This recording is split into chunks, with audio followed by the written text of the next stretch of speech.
할렐루야. 저녁 못 드셨습니까? 잘 드시고 오셨죠?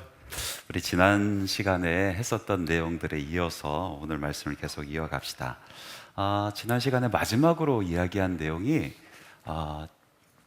자유민이라는 예루살렘에 거주하는 해외파 이주민들이죠. 자유민들이 모인 회당이 있었다.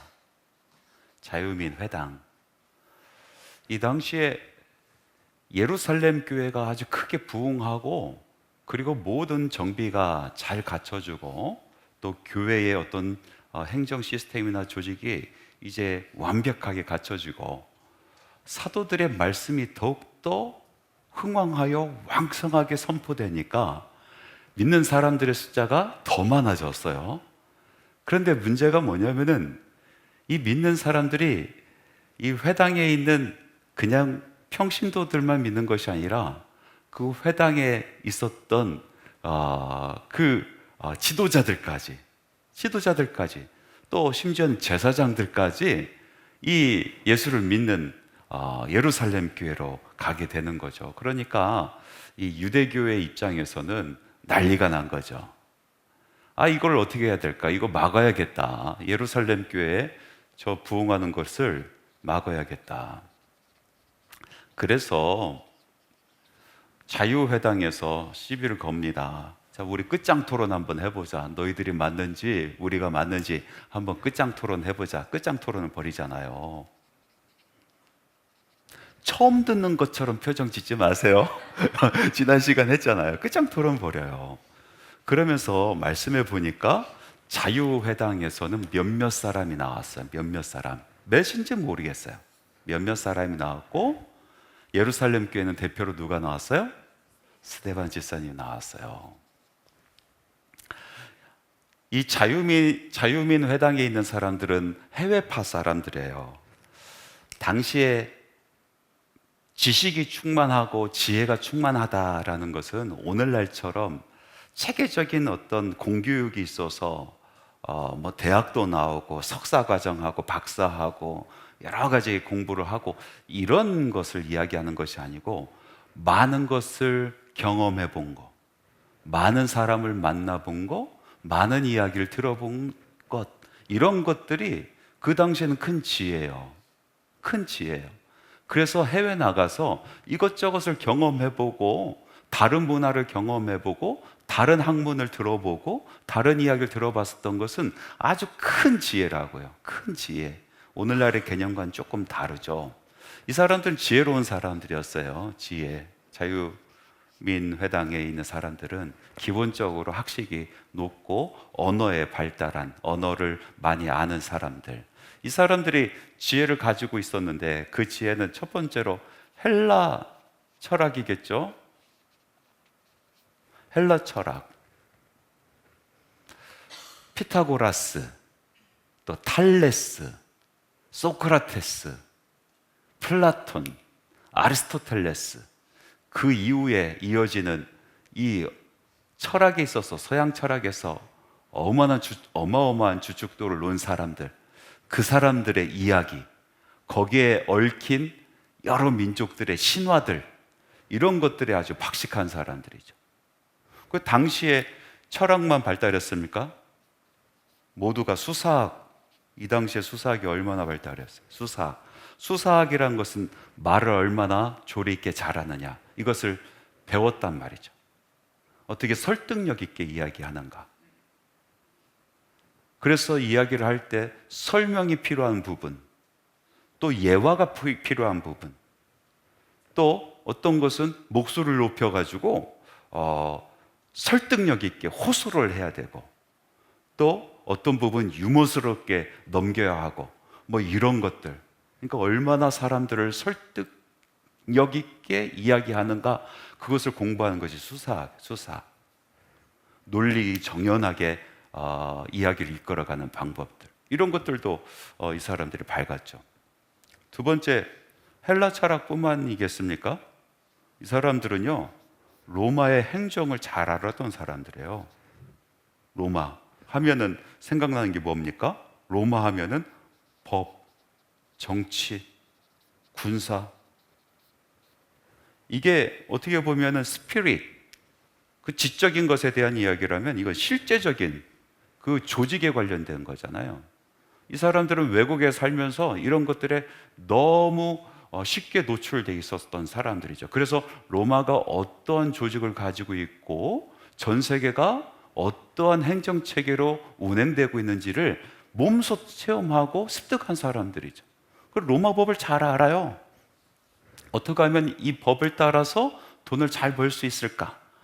법을 피해서 돈을 덜 잃어버릴 수 있을까? 이런 것들을 아주 잘하는 사람들이잖아요. 그리고 뿌리 전통, 뿌리가 히브리 유대인이었잖아요. 히브리의 신학도 잘 알고 있었어요. 특별히 율법에 관련돼서. 율법에 관련돼서 참 잘 알고 있었어요. 이런 지혜가 있었던 사람들이에요.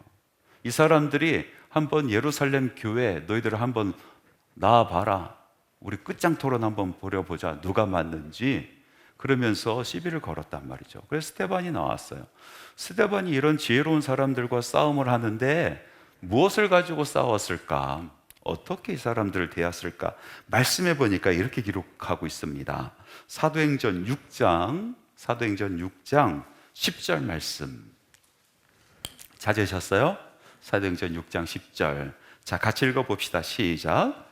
스데반이 지혜와 성령으로 말함을 그들이 능히 당하지 못하며. 스데반은 뭘로? 첫 번째 지혜, 그리고 거기에다가 성령으로.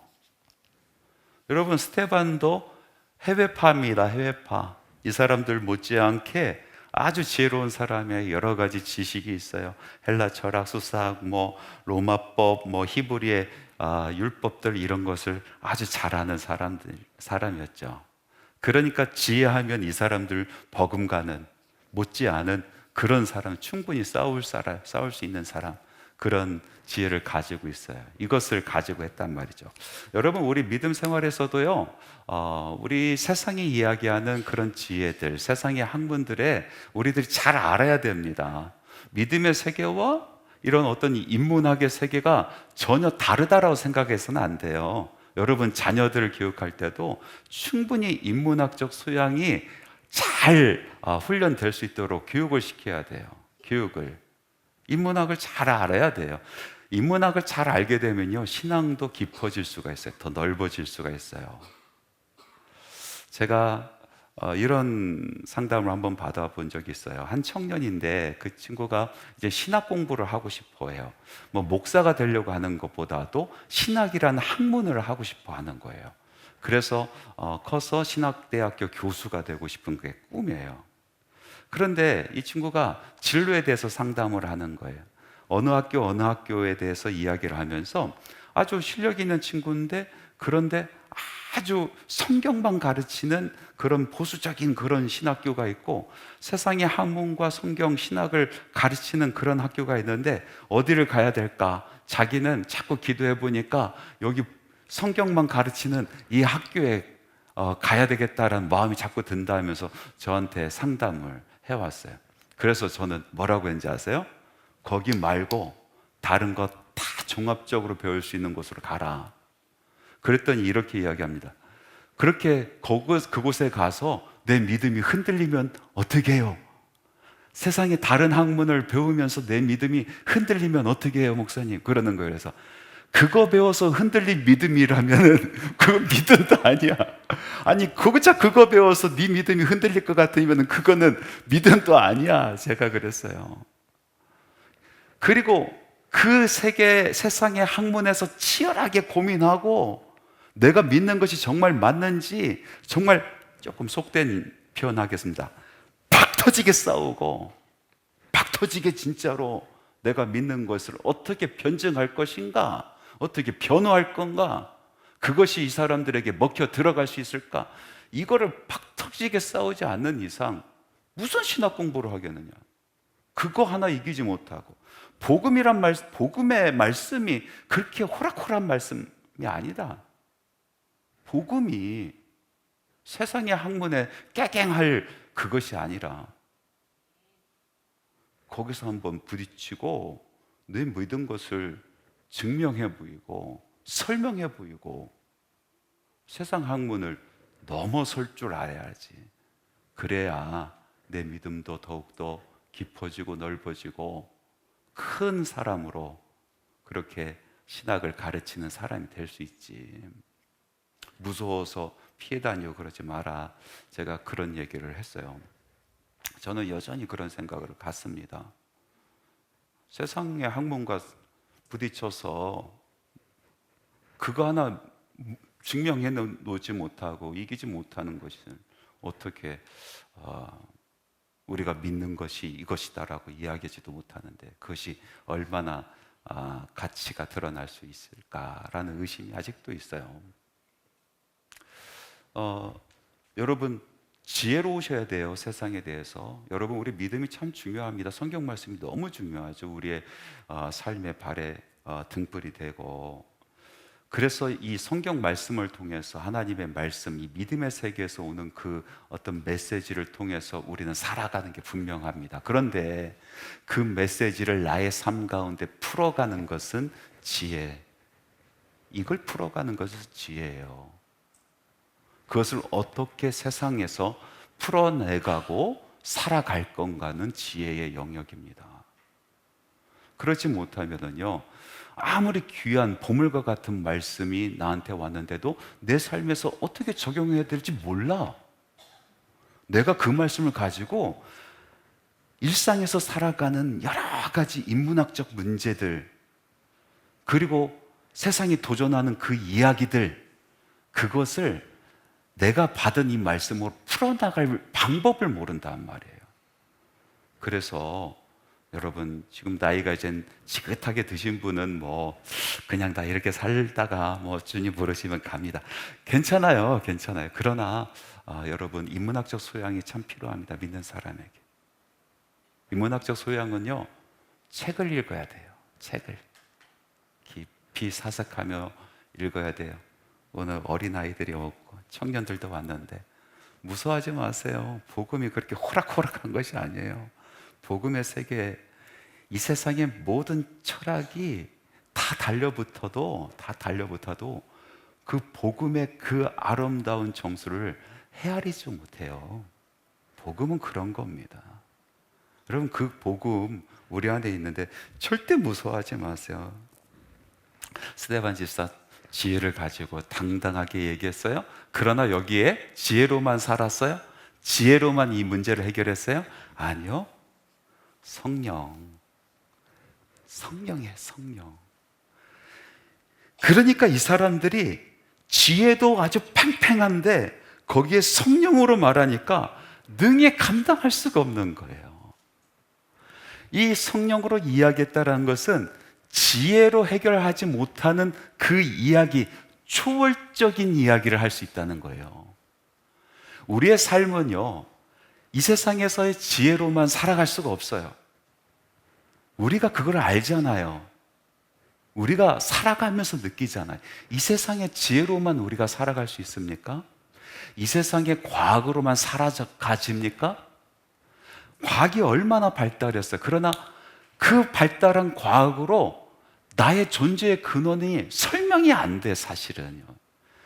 정말 뚜렷하게 이렇지라고 무릎을 탁 칠 만한 그런 답을 주지 못해요. 여러분 심리학이 얼마나 발달했어요. 요즘 심리학이 너무나 발달했잖아요. 그래서 우리 성도님들 중에서도 심리학 공부하신 분들 많고, 그리고 심리학에 대한 이야기들을 참 많이 들어요. 그래서 사람에 대해서 참 잘 알아요. 이렇게 심리학이 발달했는데, 그런데 이혼율은 역대 최고예요. 우리가 그렇게 많이 알았는데, 많이 알았으면은 뭔가 우리 삶 가운데 문제가 해결돼야지. 관계 문제가, 사람들의 관계 문제를 많이 알게 되었으면은 그것을 넘어설 수 있는 능력이 우리 안에 있어야죠.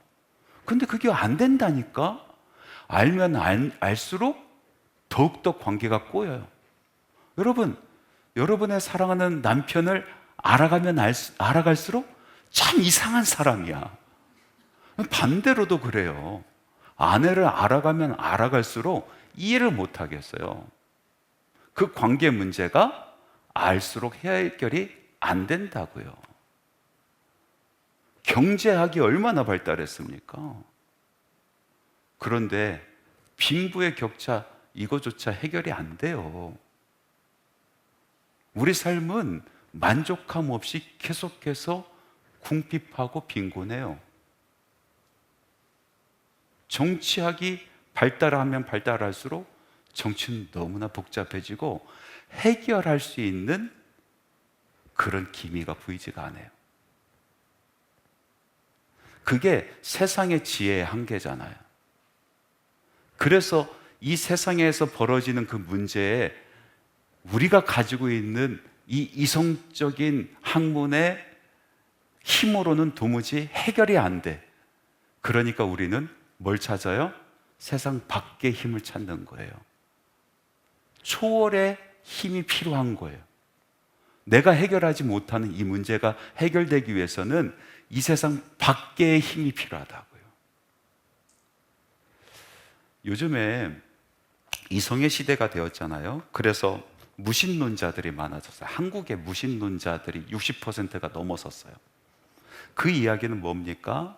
나는 이제 그 미신적인 신 이런 거 믿지 않고 어떤 초월적인 그런 거 믿지 않고 내 이성으로 내가 보이는 것을 나 나름대로 판단하고 결정짓고 거기에 대한 결과를 내가 책임지며 살아가겠다라고 그것을 세계관으로 갖고 살아가겠다는 사람들이 60%가 넘는다라는 얘기예요.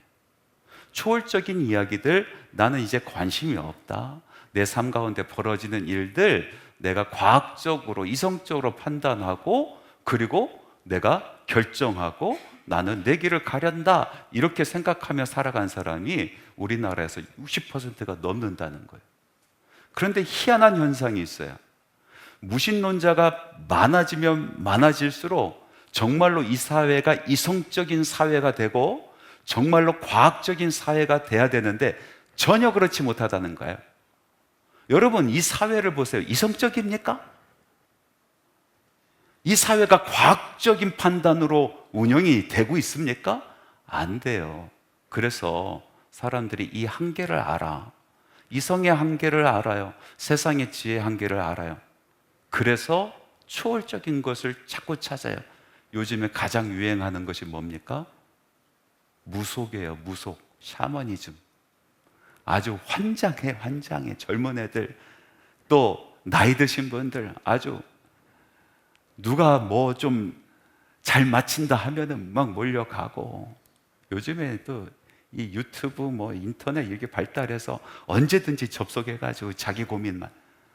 아니, 이성적인 사회에서 어떻게 무속이 유행하냐고. 영화를 찍어도 무당 나와야 히트합니다. 그렇지 않습니까? 무당 나와야 히트한다니까? 가장 이성적이어야 되는 그 정치를 하는 지도자들도 다 자기 생각으로 자기 정치의 이런 어떤 노하우로 해결이 안 되니까 다 무당들 찾아간대요. 무당들 찾아가. 말이 안 되는 세. 여러분, 이 무속, 이 샤머니즘의 세계관은요, 초월적이지 못해요. 그 힘은요, 그냥 이 세상 안에 있는 거예요. 샤머니즘의 세계관이 뭡니까? 물질적인 세계가 있다. 영적인 세계가 있으면은, 그런데 이 영적인 세계, 물질적인 세계를 넘어서 있는 영적인 세계, 이게 초월이다라고 생각을 하는. 그래서 사람들이 물질적인 세계에서 풀리지 않는 문제를 영적인 것에 물어보는 거 아니에요. 그런데 샤머니즘은요, 이 영적인 세계가 모두 이 물질적인 세계 안에 갇혀져 있어요. 세계관 자체가. 그래서 귀신들도 원한 들려가지고요, 어디 가지도 못하고 다 여기에 매달려 있어. 모든 문제를 여기서 해결 다 하려고 해요. 이 세상 안에서 해결 다 하려고 해요. 귀신조차도 자기 원한이 있다는 거에 원한이 있어서.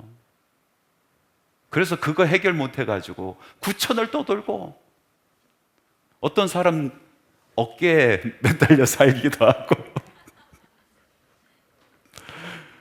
여러분, 그 세계관 자체가 참 초월적이지 못하잖아요. 귀신도 이 세계에 매달려 있어요. 무당에게도 급이 있어요. 무당에게 급이 있는데, 무당은 이제 크게 강신무와 그리고 학습무로 나눠지잖아요. 강신무는 정말로 신내림을 받은 사람, 신병을 앓고 내린꽃을 받고, 그리고 그 귀신, 어떤 자기가 모시는 귀신, 주인 귀신이 딱 들어온 사람, 이 사람들을 강신무라고 불러요. 학습무는 그러지 못하고 학습에 의해서 배워서 하는 거죠. 배워서. 그런데 그러면 진짜 무당은 강신무다라고 얘기하는데, 이 강신무에도 계급이 있어요.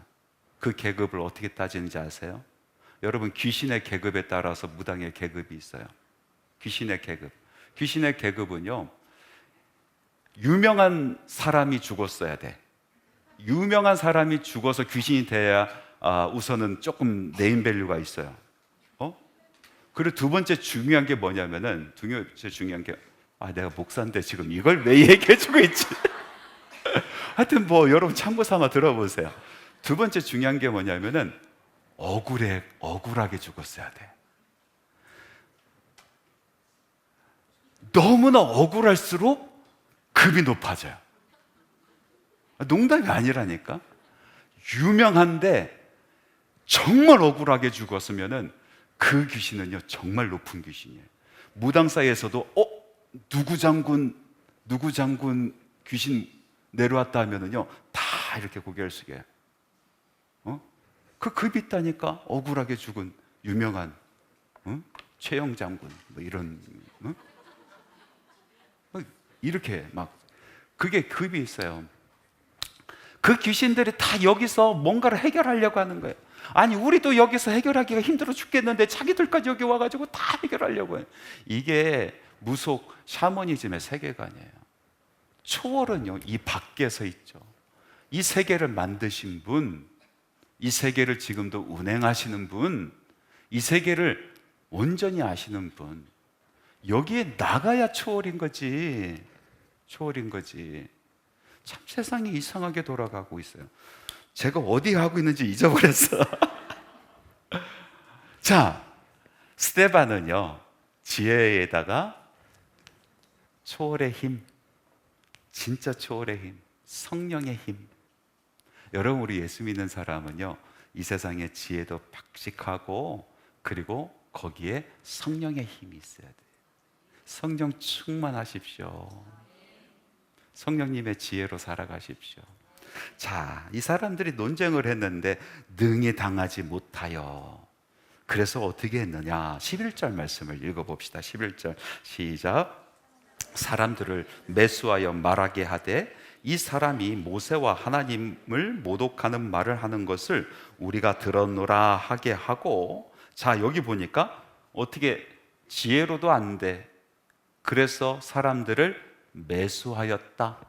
사람 들으면은 몇 사람 이상이에요? 2사람 이상. 복수니까 2명 내지 3명. 왜 2명 내지 3명을 매수했을까요? 증인을 서려면은 율법에 의하면은 2-3사람 이상의 증인이 있어야 돼요. 어떤 사건에 대해서 고소를 하려면은요, 그것을 목격한 증인이 필요하잖아요.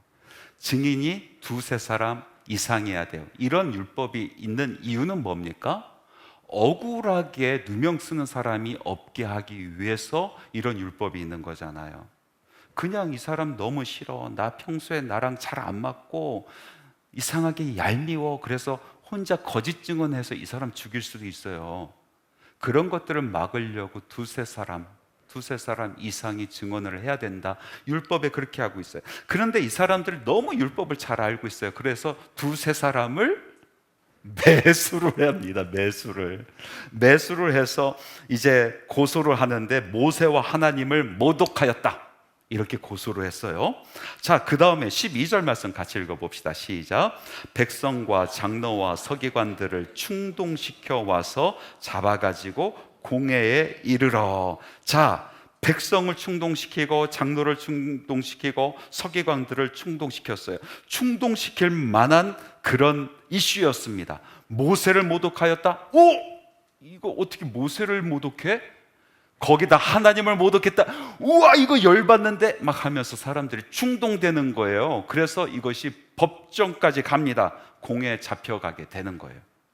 자, 끝장 토론하기로 했는데 이제 사람들을 매수해서 법정으로 세웁니다. 법정을 세웠어요. 자, 13절 말씀 같이 읽어봅시다. 시작. 거짓 증인들을 세우니 이르되 이 사람이 이 거룩한 곳과 율법을 거슬러 말하기를 마지 아니하는도다. 뭐가 바뀌었어요? 뭐가 바뀌었습니까? 말씀 잘 보세요. 고소의 제목이 바뀌었어요. 처음에 사람들을 충동질할 때는 뭘로 충동했어요? 모세를 모독했다, 하나님을 모독했다 해서 충동질 시켜서 법정에 세웠어요. 법정에 세웠으면은 고소한 이제 제목이 나와야 되는데 그 제목은 싹 바뀌어서 거룩한 곳, 다시 말해서 성정과 율법을 거슬렀다, 이걸 바꿔버려요. 여러분, 거짓은 항상 거짓을 낳는 거예요. 이 사람들은요, 진리에 대해서 애초부터 관심이 없어요.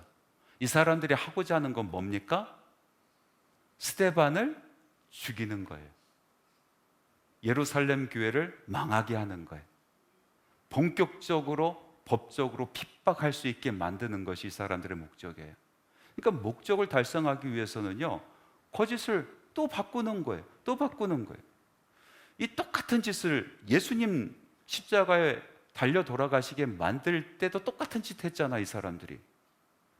예수님이 처음에 그 대제사장들, 그 사내들인의 고소를 당해서 그 앞에 법정에 섰을 때는 제목이 뭐였습니까? 고소의 제목이 뭐예요? 신성모독이었어요. 신성모독. 그렇죠? 아니면 집에 가서 찾아보세요. 신성모독이었어요. 그런데 이 법을 자기네들이 사형을 시킬 수가 없으니까 이제 로마의 힘을 얻어서 사형을 시키고 싶거든요. 십자가에 죽게 만들고 싶거든요. 그래서 로마 법정으로 가지고 갑니다. 로마 법정으로 가져가서 이 재판에 그 제목을 뭘로 올립니까? 신성모독으로 올리면은 이게 재판거리도 안 돼요. 그냥 그건 니들끼리 알아서 해결해. 나 하나님 몰라. 너희들끼리 알아서 해결해. 이렇게 돌려보낸단 말이죠. 그러니까 이 사람들이 뭘로 바꿉니까? 내란 음모죄로 바꾸는 거예요. 내란 음모죄로 죄명이 바뀌어요. 그래서 예수님께서 십자가 달려 돌아가실 때 죄명을 여기다 붙이잖아요. 뭘로 붙이셨어요? 유태인의 왕이에요. 신성모독죄가 아니라고요. 유태인의 왕, 내란 음모죄로 돌아가시게 만들어버리는 거예요. 이 사람들은요, 진리에 대해서 관심이 없어요. 참다운 것에 관심이 없어요. 오로지 목적이 뭐예요? 그냥 죽이는 거예요. 자기의 자리를 흔들고, 그리고 자기의 권익을 흔드는 그 어떤 세력이라도 그냥 죽이려고 하는 거예요. 그러니까 막 바꿔버리는 거잖아요. 막 바꿔버려요. 말을 바꿔버립니다. 자, 이런 상황에 처해 있는 이 스데반, 여러분, 속이 뒤집혀질까요? 괜찮을까요? 이야, 이거 진짜 미치고 발딱 뛸 노릇이지. 그냥 눈에 보이는 거짓말 여기서 돌리고 여기서 돌리고. 자기는 그런 말 한 적이 없어요. 여러분, 지혜와 성령으로 이해하게 하신 분이, 지혜와 성령으로 이해하신 분이 율법을 어긋나게, 하나님의 말씀을 어긋나게 이야기했을까요? 하나님을 모독하는 이야기를 했을까요? 그런 일이 없다고. 그런데 모든 죄를 지금 다 짊어지게 생겼어요. 그래서 이런 증인들이 있고, 자, 이렇게 제목이 올라갔으니 사람들이 이제 스데반을 다 주목하여 봅니다. 스데반. 그 스데반이 어떤 모습인가 보겠습니다. 15절 말씀 같이 읽습니다. 시작. 공회 중에 앉은 사람들이 다 스데반을 주목하여 보니 그 얼굴이 천사의 얼굴과 같더라. 이야, 참 대단하지 않습니까? 이 정도 되면요, 얼굴이 울그락불그락 심장이 두근두근 저것을 죽여 살려 어떻게 하면 나를 내 이 순수한 것, 나의 그 이 진실된 것을 어떻게 알리게 될까 막 머릿속에 계산하고 뭐 이러고 있을 거 아니에요. 여러분, 누가 여러분들을 모함했다 쳐봅시다. 안 했는데 했다고 얘기했어요. 그리고 사람들로 하여금 그것으로 인해서 다 손가락질 받았어. 불이익을 당하게 생겼어요. 여러분, 그 상태에서 여러분들의 얼굴은 어떤 모습일까요? 예? 상상이 갑니까? 스데반의 얼굴의 모습은 천사의 얼굴과 같았더라라고 말하고 있어요. 얼굴은요, 우리 안에 있는 것이 나오잖아요. 얼굴은 우리 안에 있는 거. 그래서 얼굴이라는 그 단어 자체가 우리 속에 있는 soul, spirit, 이 두 가지를 다 얘기하잖아. soul과 spirit, 굴은 꼴의 꼴. 꼴은 뭐예요? 마른 목골, 삼각형 꼴, 모양새를 얘기해. 우리의 얼의 꼴이 이겁니다. 여러분, 옆 사람 꼴을 한번 보세요. 그 얼의 꼴을 한번 보세요. 평소에 생각하는 것이 다 드러나고 마음에 먹는 것이 다 드러난 것이 얼굴입니다. 얼굴. 그래서 여러분 30세 이후로부터는 여러분의 얼굴에 여러분들이 책임지셔야 돼요. 예? 30대 이전에는 부모 탓입니다. 예, 부모 탓이에요, 그거는. 그런데 그 이후로부터는 자기가 어떤 생각을 하고 살아가는가, 내가 어떤 마음을 먹고 살아가는, 그것이 이제 30대 이후부터는 자기 책임인 거예요. 그게 다 나타나는 거예요. 스데반은 천사의 얼굴과 같았다. 무엇을 생각했을까? 이 땅에 살면서 천국을 생각하고 사모하며 살아가고, 사람을 만날 때도 예수님 만나는 것처럼 그렇게 생각하고 대하고, 그런 삶을 살았던 사람이에요. 지금 이 상황 속에서도 모든 사람들이 자기를 모함하고 죽이려고 이를 박박 깔고 있는 상황 속에서도 그의 얼굴은 천사의 얼굴이에요. 천사의 얼굴.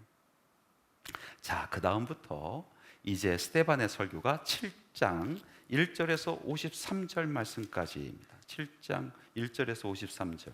이 말씀이 상당히 길어요. 상당히 길어. 이 스데반이 이제 변론을 하기 시작하는데, 사실은 변론이 아니라 설교를 하고 있어요. 설교를 하고 있는데 이 설교가 상당히 길어요.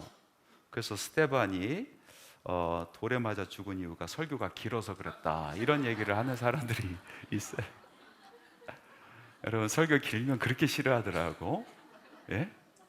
돌로 칠 정도로 싫어하십니까? 이런 얘기도 있어요. 이런 얘기. 저녁이니까 좀 재미난 얘기도 할게요. 어떤 분이 정말 설교 잘하시는 유명한 목사님 그 교회에 갔어요. 가서 이제 앞에 앉아서 예배를 드리는데 설교가 정말 좋아. 너무 정말 설교가 좋은 거예요. 그래서 주머니를 뒤져보니까 5만 원짜리가 있어요. 야, 이따 헌금할 때 5만 원 내가 가야지, 이렇게 생각을 하고 설교 말씀을 듣는데, 설교가 생각외로 길어지네. 5만 원 아니고 3만 원으로 줄여. 3만 원으로 줄여. 그런데 설교가 끝나지를 않네.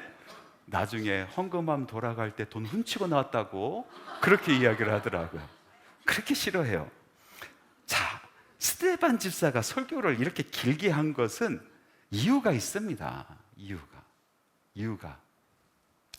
여러분, 요세프 괴벨스라는 사람 아시죠? 괴벨스. 이 괴벨스라는 사람은 히틀러의 오른팔입니다. 히틀러가 아주 아끼는 사람이에요. 선전성동가. 그러니까 이 나치 정권의 모든 정책을 선전하고 선동하는 일을 맡았던 사람이 괴벨스.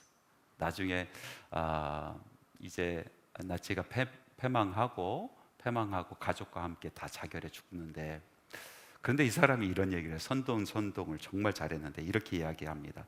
선동이란 것은 두 마디 말로 이룰 수가 있다. 충분하다. 사람들을 선동하는 건 두 마디 말로 충분하다. 그런데 그것을 반대하는 진리를 이야기하기 위해서는 100마디 말로도 부족하다, 이래요. 100마디 말로도 진리, 선동된 그 왜곡된 것을 바로잡기 위해서는 100마디 말로도 부족해요. 여러분, 얼마나 많은 선동가들이 있어요. 그 사람들 두 마디 말이면요, 한 사람 바보 만듭니다. 한 사람 바보 만들어요.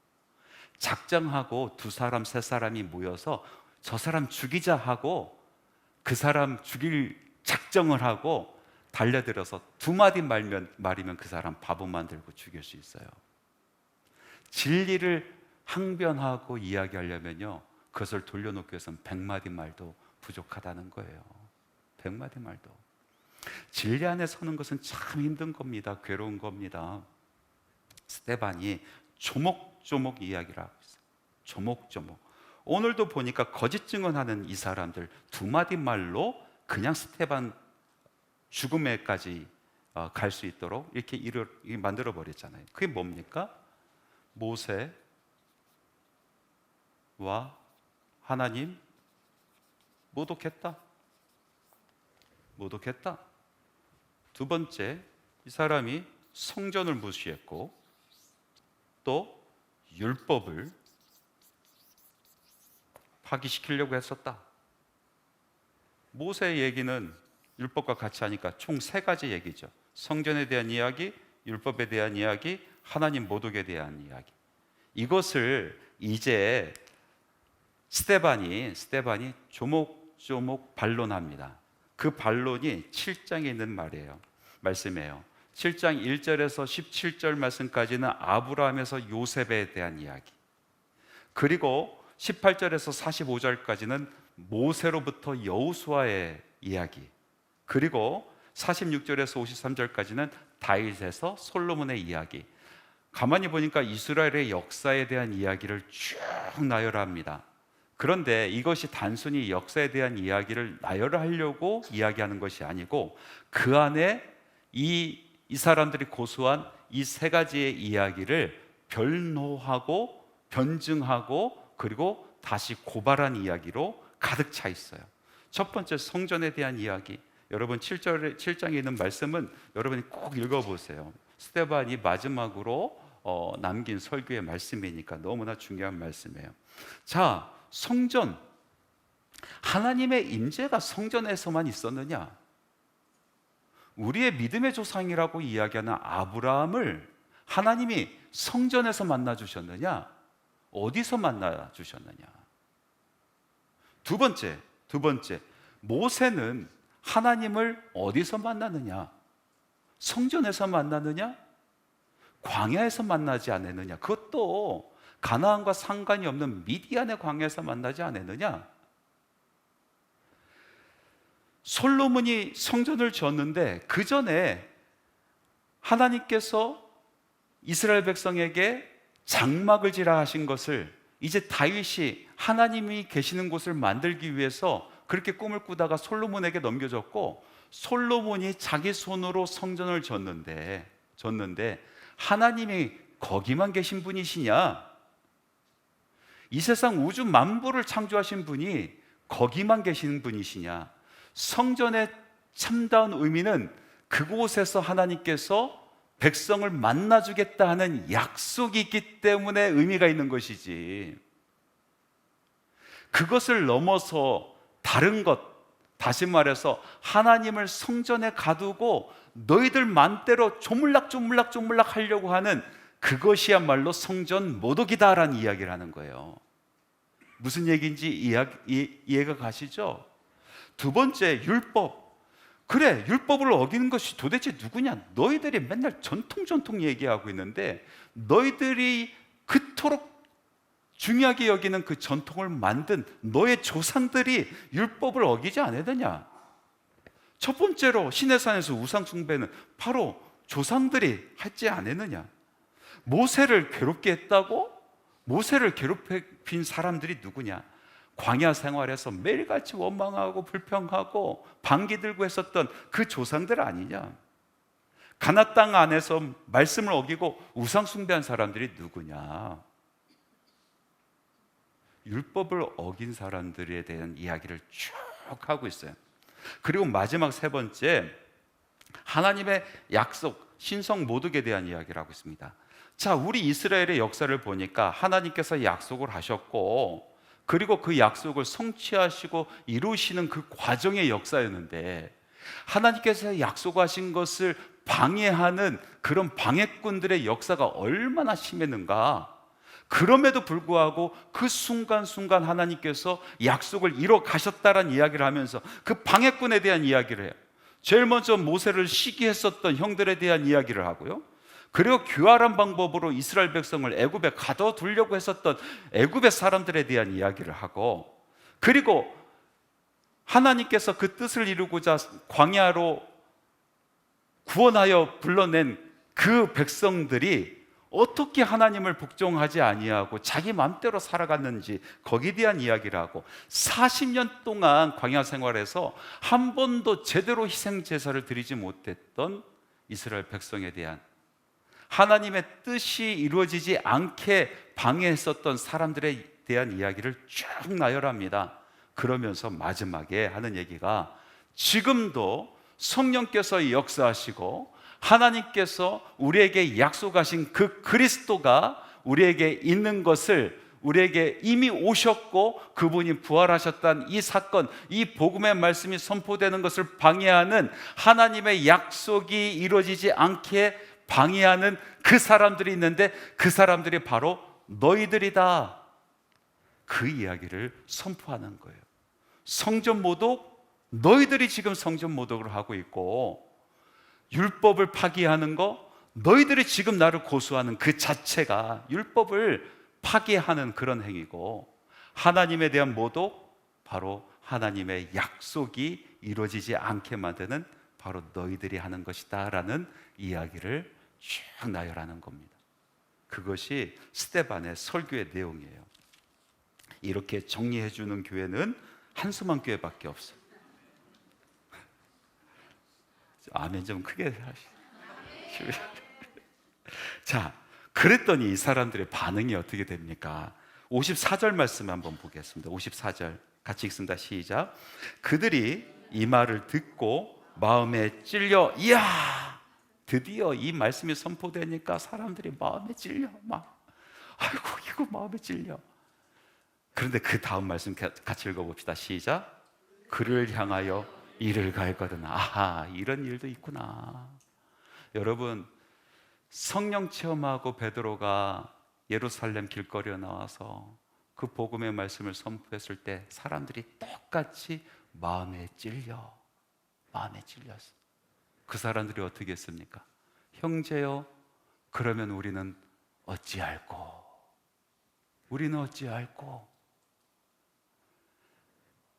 그래서 그들이 변화받아서 정말 하나님의 자녀가 되는데, 이 사람들은요, 애초부터 글러먹은 것 같아. 마음에 찔렸으나 어떻게 했어요? 이를 부득부득 갈았어. 그 다음에 어떻게 됐는지 보세요. 그 모습 보고 스데반이, 이 사람들은 안 되는 사람들이구나 알았던 것 같아요. 55절 읽습니다. 시작. 스데반이 성령 충만하여 하늘을 우러러 주목하여 하나님의 영광과 및 예수께서 하나님 우편에 서신 것을 보고, 스데반이 이제 성령이 충만해졌어요. 이 상황 속에서 그토록 설교를 했는데도 사람들이 찔렸음에도 불구하고 일을 가는 모습 보면은, 야, 이거 진짜로 구제불능이구나 하고 낙심하고 절망할 텐데, 그러나 스데반은 어떻게 해요? 더 성령이 충만해서 이제 하늘을 보니까, 하늘을 우러러 보니까 하나님의 영광이 보이고 예수 그리스도께서 우편에 서 계신 것을 보인 거예요. 계속해서 약속하셨죠. 예수님께서 승천하시면 어디에 계시다? 우리 아버지 하나님의 우편에 앉아 계시다. 계속해서 이야기를 해서, 계속해서. 그런데 그 모습을 본 거예요. 그 영광스러운 모습. 그런데 예수님이 서 계세요. 스데반을 보시고 자리에서 일어나신 것 같아. 스데반을 환영하시는 모습 같아요. 그리고 계속 읽어봅니다. 그 모습 보고 스데반이 또 이야기를 하네. 자, 56절 시작. 말하되 보라, 하늘이 열리고 인자가 하나님 우편에 서신 것을 보노라 한대. 57절 있습니다. 시작. 그들이 큰 소리를 지르며 귀를 막고 일제히 그에게 달려들어 성 밖으로 내치고 돌로 칠세 증인들이 옷을 벗어 사울이라 하는 청년의 발 앞에 두니라. 자, 성경에서 제일 먼저 처음으로 사울이라는 이 사람이 등장하게 돼서 바로 이 말씀에. 근데 이 말씀이 너무나 중요한 말씀이에요. 자, 돌로 치려고 나갈 때 증인들이 옷을 벗어서 사울이라는 청년 발 앞에 두니라. 자, 59절도 같이 한번 읽어봅시다. 시작. 그들이 돌로 스데반을 치니. 자, 여기까지. 율법에 보면은 내가 한 사람을 고소할 때 두세 사람이 증인이 필요해요. 증인이 필요해요. 그리고 이 사람이 죽을 죄인 것이 분명하게 밝혀지면은 누가 돌로 쳐요? 증인들이 치는 거예요. 증인들이 먼저 돌로 치는 거예요. 이게 율법이에요. 그러니까 증인 쓰는 것은 너무나 힘든 일이겠죠. 내가 그냥 말만 하고 아니면 말고로 끝나는 것이 아니고 그 말에 대한 책임을 끝까지 져야 돼요. 저 사람 죽을 죄를 졌어. 내가 두세 사람이 증인으로 섰어요. 그리고 이 사람을 그 사람이 돌로 쳐야 돼. 그 사람이. 그래서 함부로 증인 써서도 안 되는 거고, 그리고 증인 쓴다는 것이 얼마나 무거운 일인지 우리가 알겠죠? 그런데 이 사람들이 매수당해서 증인 쓰고 그리고 죽을 죄라는 것이 판결되고 자기들이 이제 돌로 쳐서 스데반을 죽이는 거예요. 살인을 한 거죠. 하나님 앞에서 얼마나 어려운 일이었을까. 그런데 이 사람들은 벌써 양심이 없어요. 어찌됐든 그 사람들이 옷을 벗어서 누구 앞에 둬요? 사울 앞에 둡니다. 왜? 왜 갑자기 옷을 벗어서 사울 앞에 둬요? 날씨가 더웠나? 아니면은 돌 정말 멋있게 던지려고 옷이 막 이게 팔랑거리니까 벗어둔 건가요? 벗었으면 왜 다른 곳에 둘 수 있는데 사울 앞에 둬요? 사울 앞에 둬요? 여러분, 당시에 이 겉옷이라는 것은 자신의 명예를 이야기하는 거예요. 상징적인 의미가 커요. 오늘날은 뭐 명예 이런 거 아주 우습게 여기잖아요. 그래 돈으로 명예도 막 팔아버리고 그러잖아요. 근데 이 당시는 명예 없이는 못 사는 거예요. 사람들이. 명예가 그렇게 중요해요. 자기의 명예를 벗은 거예요. 그러면서 사울 앞에 놓았어요. 그것은 내가 할 것 다 했다라는 증표인 거예요. 여러분, 이전에 이 모든 것을 계획한 사람이 있어요. 몇 사람이 스데반과 논쟁할 때 그때 몇 사람 이름이 나오지 않아요. 자기네들이 이기지 못하는 것을 보고 사람들을 매수하여 거짓 증인으로 세웠다 했는데 누가 세웠다라는 것이 나오지 않아요. 누가 세웠다라는 것이. 그런데 지금 사울이 나와요. 사울은 당시 자유민 회당의 리더였어요. 이 사람이 모든 걸 기획했어요. 모든 걸 기획하고 사람들을 매수하였고 그리고 법정까지 세우게 하고 죽게 만든 장본인이 사울입니다. 그래서 매수당한 사람들이 자기의 명예의 옷을 벗고 내가 당신 말 따라서 지금까지 이 일을 해왔고 이제 돌로 사람을 죽이는 살인까지 하는데 그 모든 책임이 당신에게 있어요 하고 벗고 사울의 앞에 옷을 놓은 거예요. 사울은 역사의 뒤에 숨어가지고 교묘한 일을 하는 사람이었어요. 자기 손에는 피 하나도 안 묻히고 자기가 원하는 것 사람을 이용하고 조종해서 그 사람들로 하여금 살인하게 만들고 자기 일을 이루려고 하는 그런 사람이었어요. 한마디로 나쁜 사람, 아주 나쁜 사람. 그렇게 숨어있는 사울을 하나님의 말씀은 역사의 중심으로 끌어냅니다. 하나님이 이제 끌어내요.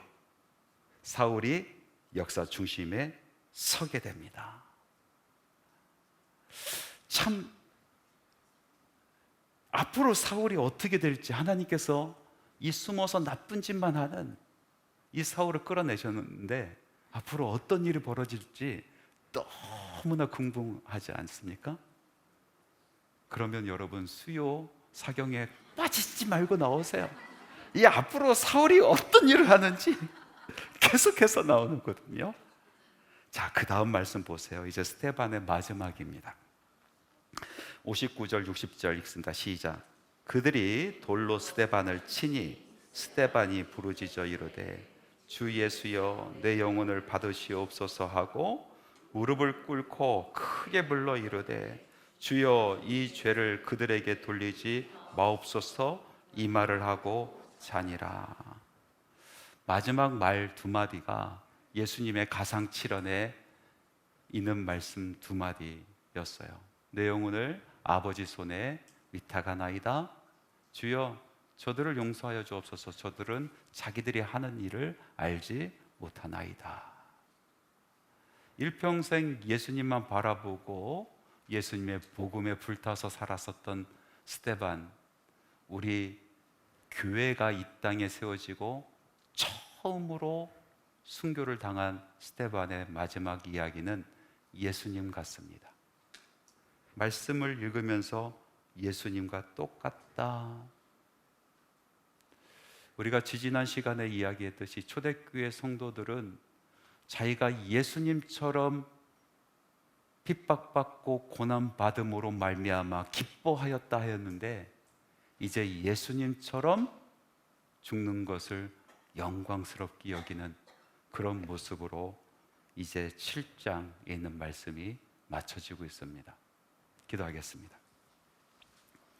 참 좋으신 하나님 아버지 감사합니다. 오늘 주신 말씀이 생각나게 하시고 마음에 남게 하여 주시고 우리 삶의 힘으로 역동적인 능력으로 드러나고 나타나서 삶의 열매가 있는 우리 모두가 되게 하여 주시옵소서. 예수님의 이름으로 기도합니다. 아멘.